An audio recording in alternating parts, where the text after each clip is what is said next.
Good afternoon. Well, thanks for joining us today. Idaho students are heading back to their classrooms starting next week. Some have already returned, which is a welcome transition for students, families across the state. As I've stated from the start of COVID-19 pandemic, our students need to be able to learn in their classrooms with their teachers and their peers. Our main defense in ensuring the new school year is entirely in person, free from outbreaks and quarantines, is the COVID-19 vaccine. Even with the highly contagious Delta variant circulating in our communities, which is twice as contagious as the original strain, we can give our kids the best chance at a normal school year if Idahoans choose to receive the vaccine. Just over half of Idaho's adult population is vaccinated, with the greatest share of those vaccinated over the age of 65. I want to thank those more than 770,000 Idahoans for choosing to protect themselves, their loved ones, our economy, our students by making that choice. To the other half of Idaho adults and the 12 to 17-year-olds who have not received the vaccine, I understand there are many who simply will not receive the vaccine under any circumstance. But there are also a lot of others who are on the fence about receiving the vaccine. To those friends and neighbors of ours waiting to receive the vaccine, the time to get the vaccine is now, when our students are going back to school.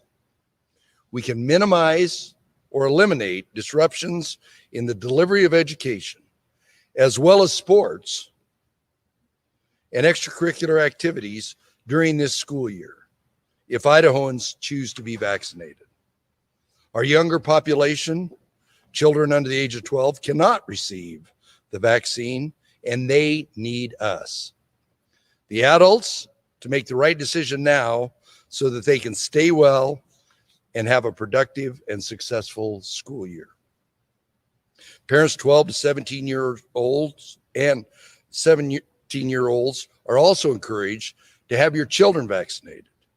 Your children's pediatrician can help you if you have questions about the vaccine, and I encourage you to make an appointment to discuss your questions. 195 million Americans have received the vaccine safely. The risk of death or serious injury is extremely low.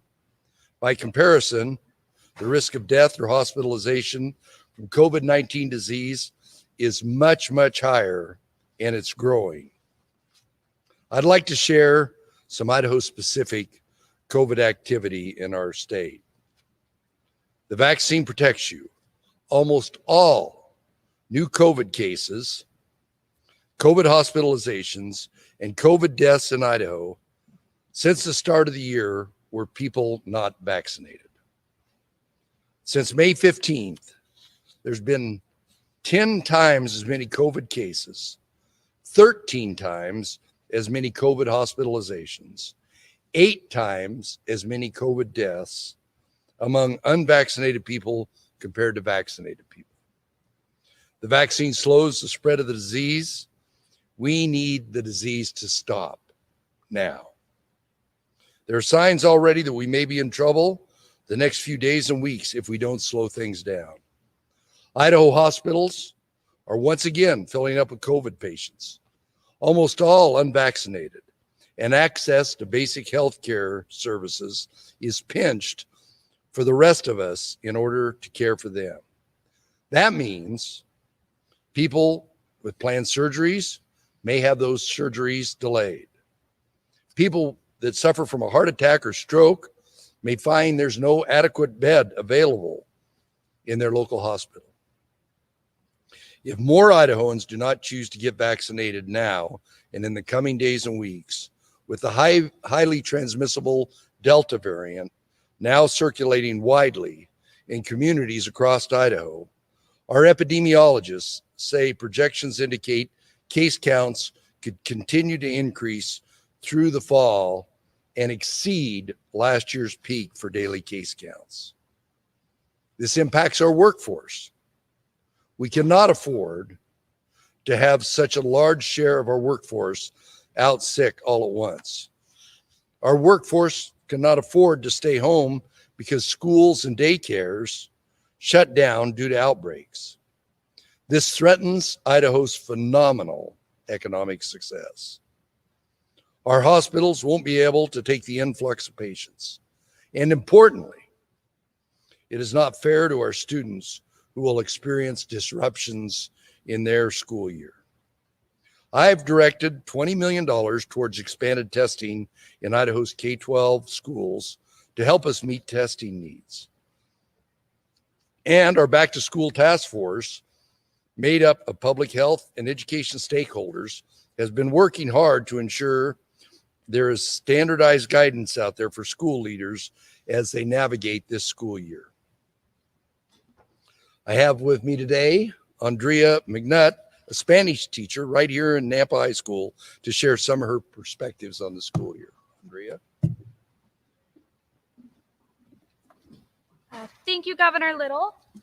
My name is Andrea McNutt, and I'm starting my 7th year teaching at Spanish at Nampa High School. As a high school teacher and a parent of an elementary student, I've seen firsthand the importance of in-person learning. Spending the last year and a quarter of the previous year watching the impact of online learning on students, I've watched the many emotions that come along with distance learning and a constantly changing schedule. I watched my students thrive in class and disappear when we switched to online. I watched my daughter cry as she realized she wouldn't be able to do her end-of-year performance in music class, to waking up at 5 in the morning because she was so excited to be reunited with the other half of her class. I woke up wondering if daycare was going to be open that day, or if we were going to have to find last-minute care for my youngest. In my classroom, we built relationships through turned-off cameras, and I got to watch them flourish in person during hybrid learning, just in time for another outbreak to bring us back online before Christmas. I watched my students come back to a new semester unsure when we would be pushed back online, and watched them cheer in my class when we were told we'd be back full time. I watched my students' attitudes change from one of extreme frustration to one of elation and willingness to try, because maybe with Mrs. McNutt standing by my desk, I'll give it a try and get her off my back. The impact of in-person learning on a student is immeasurable. We have spent a year and a half talking about the resilience of students and their ability to handle change. And I've never been more impressed with my students than I was this past year. The reality is, this year was difficult. The changes were difficult on everyone. As a staff, we leaned on each other more than ever. We spent our lunches discussing ways to transition from online to hybrid, to back online, hybrid again, and finally full-time in person. We discussed the anxieties that come with each transition and how to support our students through each one. In my classroom, the unknown was challenging for many students. For many of them, school is a source of stability. This coming year, I hope to have my students in class full-time for the entire year, but I know that my hoping will not be enough. Our ability to be in school full-time hinges on a variety of factors, some of which are in our control and some that are not. I look forward to a year where my students come to my classroom dressed in their Nampa High gear to cheer on peers at a game that night. I look forward to the staff spending time together in person. I also look forward to watching my daughter perform in her music class concert in person. I know that in-person school is beneficial, and I've seen the effects that a changing schedule has on students, parents, and teachers alike. Full-time in-person school for the whole year is a dream I would love to see come to fruition. Please take necessary precautions to ensure that schools can stay open fully all year round. Thank you. Thank you. Thank you very much. Okay, we'll try and answer your questions. Yes.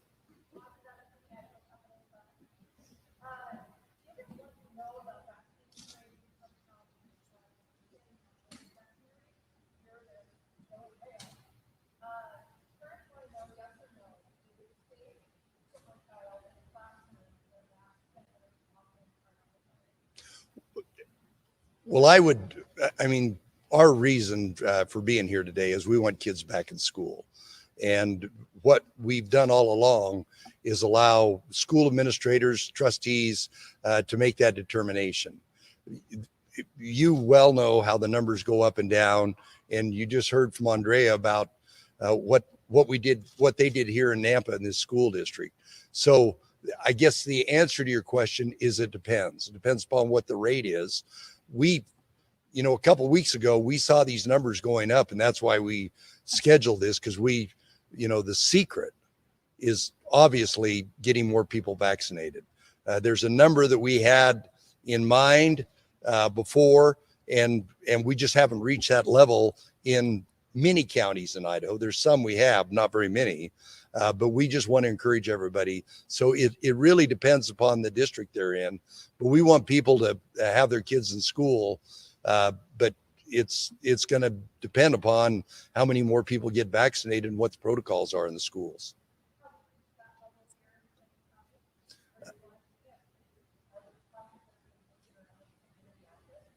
I can't tell you.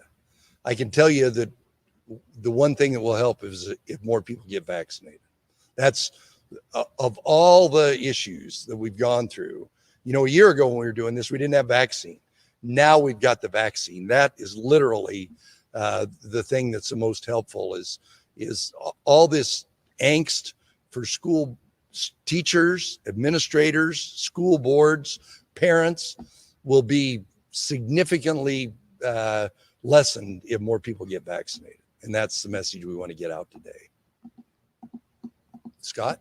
Governor, sir, just a second ago, you said the secret is getting vaccinated.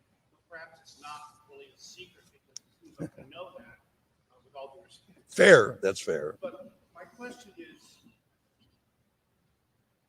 the politics involved in this. There are so many people who don't want to get vaccinated for their personal reasons. When I say politics, I don't mean necessarily political parties. What can you do to bring these two factions together? It's almost like there's two parts of the state, maybe two parts of the country. Those who want to get vaccinated and have gotten vaccinated, and those who don't and maybe won't. How do you bring that together? Well, and I talked about a little bit in here. There's some of them that are, and believe me, we've done a lot of analysis. So have my fellow governors all over the United States. We talk quite frequently about what they see in their areas, and a lot of what we see in Idaho is prevalent in other states. The big change is the Delta variant. How much more it spreads, and the fact that now we're having some breakout cases.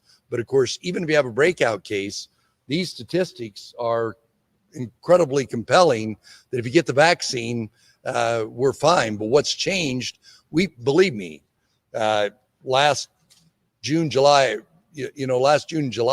I never thought I'd be where we are today. But I will tell you that when this first started, my coronavirus advisory group told me, and I can remember him saying it in March of last year, viruses will do what viruses do, and that they will continue to mutate and try and make it to where they can proliferate. And the Delta variant has been one of those mutations that has exacerbated that. With our vaccine level we had before, and the fact there are a few people getting vaccinated all the time, the message here today is we have to have a much higher vaccine rate, given the Delta variant, for everybody to be back in school. Quick follow-up, but I have heard health experts say that it may take overflows at hospitals, more deaths, unfortunately, for things to get really bad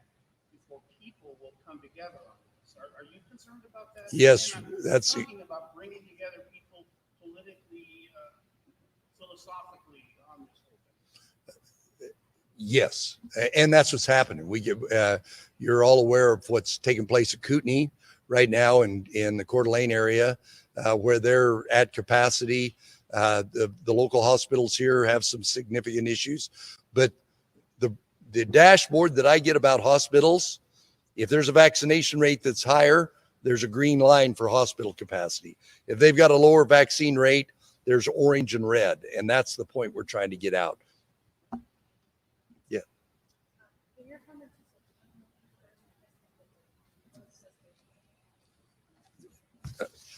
Did I perhaps, what is it, Emily? Is it 20 or 30? Greg? 30. Well, we have some funds that are that we've got set aside that actually for the last 2 years for whatever we need to do, and we're making those available. There was, as you're well aware, there was some funds that was available that we didn't tap into, and we're making those available today so that the school administrators can plan on them. Yes. I'm sorry, that testing is the $30 million is for testing for specifically what group? Well, for K-12, yeah. James?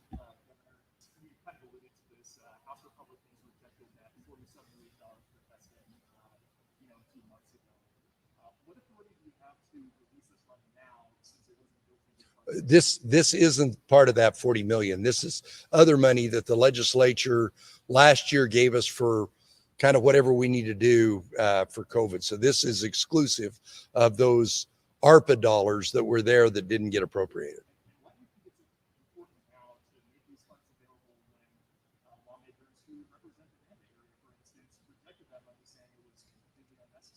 Well, I would have preferred that they did that, but I have to deal with the hand that I'm dealt. And fortunately, we have these emergency funds that we have to make available to the school district to do what they think is necessary.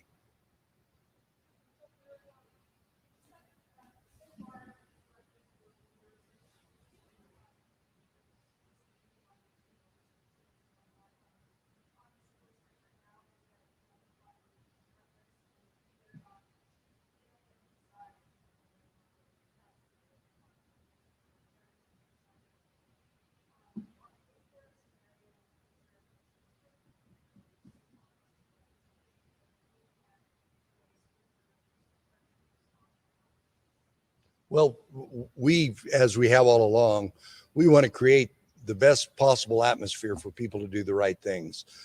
Incentives, whether it's resources or other incentives that we can give to local school districts. We don't want the scenario that Scott talked about to where the hospitals are all plugged up. We've got a lot of people dying. That is what we're trying to avoid at all costs. But you know, we had a grand experiment the last 17 months about, you know, particularly in the rural states, not in the Midwest, in the West.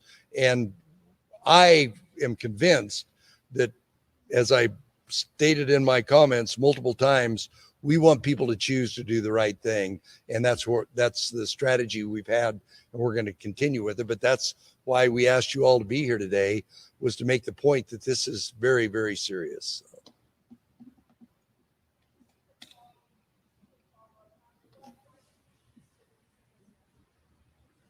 Well, it's the incredibly compelling statistics about hospital capacity, about case counts, about positivity rates, about deaths, about hospital capacity. You know, we've been watching them for the last, let me tell you all a brief story.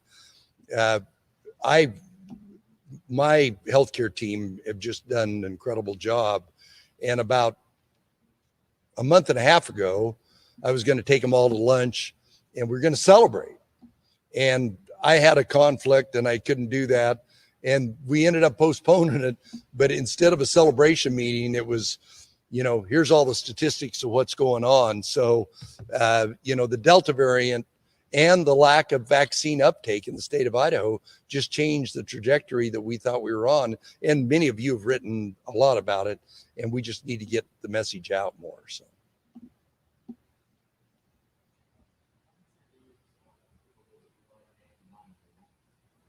Well, there's always going to be some of those. And as I said, when I converse with my fellow governors, There's a percentage of those in every population. And you talk to the epidemiologists and the people that do modeling about, what uptake rate do you have to have, along with people that either had symptomatic or asymptomatic that have some level of immunity. And we're learning more and more every day that that's not an adequate level of immunity. So it's a combination of those things and the incredible spread from the Delta variant that means that we've gone, if I had my old graph that you're used to seeing behind me of hospital capacity, which Director Jepson and I always said was our North Star, and we're getting too close on that. And that's why we're making this money available to schools and we're doing all these other things. So, yeah. Oh, there's no question. There's some people made up their mind, but as we do our surveys and other states do their surveys, we know that there's people that are, that are still on the cusp of making the right decision. And I was probably less aggressive than some of the other governors because I wanted to see a lot of people get vaccinated. I wanted to see the numbers. We've got literally billions in the world and hundreds of millions here in the United States. To me, that should give confidence to those people that were on the fence about choosing to get vaccinated. So. Is there a point where the state would recommend schools return to remote instruction, either recommend or require? Well, the task force, the state board, the Department of Education, the stakeholders, the trustees, the administrators, they did a great job. Remember, a lot of states around us one of my staff members went to a graduation and her niece had been in school for 7 days all of last year. What we did in Idaho, and it wasn't perfect everywhere, but really compared to a lot of other schools, we did pretty well. And I'm going to continue to rely on their advice and counsel.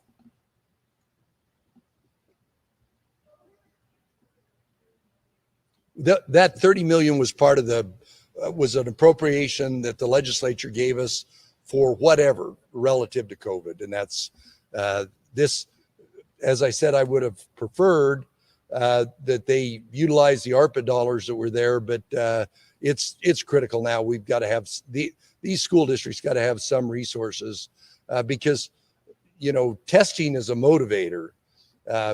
People don't want to be tested. And then of course, we're going to have to do testing in those younger populations that aren't eligible for a vaccine. So we just had to make that available. So no, the whole COVID-19 has been such a dynamic process with a lot of changes, and nobody anticipated that the vaccines would be as successful as they were. So, particularly the two mRNA vaccines are very successful. So we've just had some resources aside for whatever we needed, and that's where we're deploying that 30 million. So, Audrey.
Yes. I had conversations with the Idaho Office of Emergency Management and the National Guard in the last 2 days, and we're talking about what we can do. We had the Guard in there. We pulled the Guard out. We thought there were going to be some critical exercises that the Guard needed to go to. There's some question whether that's going to happen. So we're exploring making the Guard available and what we can do. But I want to talk about what you talked about to begin with. This is such a wild issue, but the one thing that we're looking at is what's happening in Great Britain that had the Delta variant, and their numbers we think are going down. So we continue to watch what's happened. Our epidemiologists, we continue to watch what's happening elsewhere, but it is alarming about just the case rate. Out of sheer excitement, I get up and look at our ranking in the New York Times every morning. I really have a strange life. But it's interesting. Some of the states that are ahead of us and some of the states that are behind us. And it's just, somebody's going to write a big book about COVID-19 after we've had enough data and know what's happening.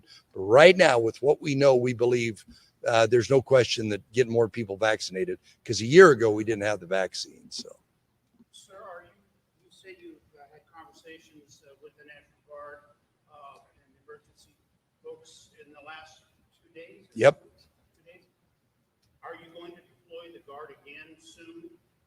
We're- in the next few weeks? We're having those conversations about who's available, and then we're talking to the requesters, the healthcare providers, about what they need. Do you expect to deploy the Guard again soon? Don't be surprised. Sammy? Governor, can you explain a little bit about how the funds will be allocated? Do schools have to apply? Do we need to get a set amount? The state board and the department and that committee will do that. Isn't that correct, Greg? Yep. Quick follow-up. Why is it useful for districts to have these testing funds as opposed to referring a kid out to their physician? According to which, rather, It's useful for districts to have the testing funds instead of sending kids out to their doctor to get tested. well, my goal is to get kids back in school, and districts, as they look at their mix and maths of what they're doing about spacing, about all the other things about kids being in school, we just want to help them with the resources they need to get this gym back full of people for basketball season. But I'm knocking on wood about that right now. So.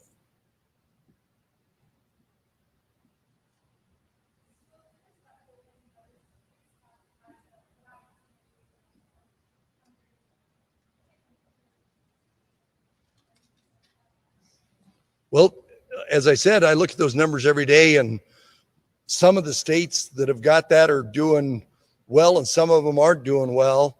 All I know is what we've done in the past and what I believe worked, and that's making an earnest plea with the people of Idaho to do the right thing. And I think this morning, Idaho was ahead of both Oregon and Washington in our case counts. So that says something. So. Yeah, Katie or Keith, your press secretary there. So, Appreciate that. Talk about the vaccine rate, people getting vaccinated. It looks like, in fact, more people are getting vaccinated lately. My real estate department numbers, 11,000 weekend July 11th, climbed steadily up to August 1, 18,000. Is that enough? I mean, first, I heard comments about more people getting vaccinated, and then 18,000. Is that enough? Do you want to see that? I want to see it more. And actually goes a little bit of what Scott talked about. And I was just talking to a couple of the administrators about a good friend of Teresa's mine from Emmett that knows somebody that's an educator that's in an ICU right now at a very young age. And that's an absolute travesty. But I think as people become aware of that vaccine rate's going to go up. But we're not getting the vaccine rate up I would love to go back to the days when I was rationing vaccine. We're not even close to that right now. And fortunately, in this country, we've got a lot of inventory that's available, and that actually goes to part of the reason that because the healthcare community is going to be taking care of patients, doing more testing, and hopefully doing more vaccine. So that's why we got to have an increased workforce to help them get through over those 3 hurdles that are out there right now. So we need to have the rate go up, but it is encouraging that people are, which goes to the question, are these people really people that aren't going to get vaccinated? And a lot of it is just a matter of convenience. It's pretty darn convenient right now, and we want to make it more convenient, but we just put out a new ad yesterday. I think you saw the ad was a person from Nampa, Idaho. We just continue to try and put out a message there to encourage people to do the right thing. Audrey.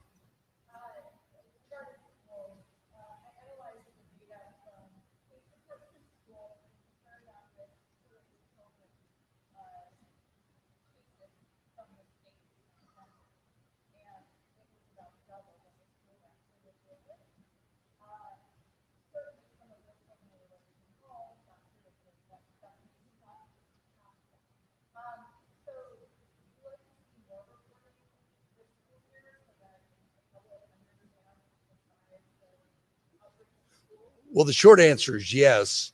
But, I would counsel administrators and trustees that as they try and convince their patrons to do the right thing for their children, that transparency is always, and, some of it is, the school year hasn't even started. A lot of staff is just coming back right now and next week. So, I wouldn't fault them on the data right now because they're not back in full mode. But, I always opt for more transparency so that people know what's going on. There might be a little gain by holding that data back, but in the long term, it's never the right thing to do. You want to have that information available. So. Okay, one more question. Ruth?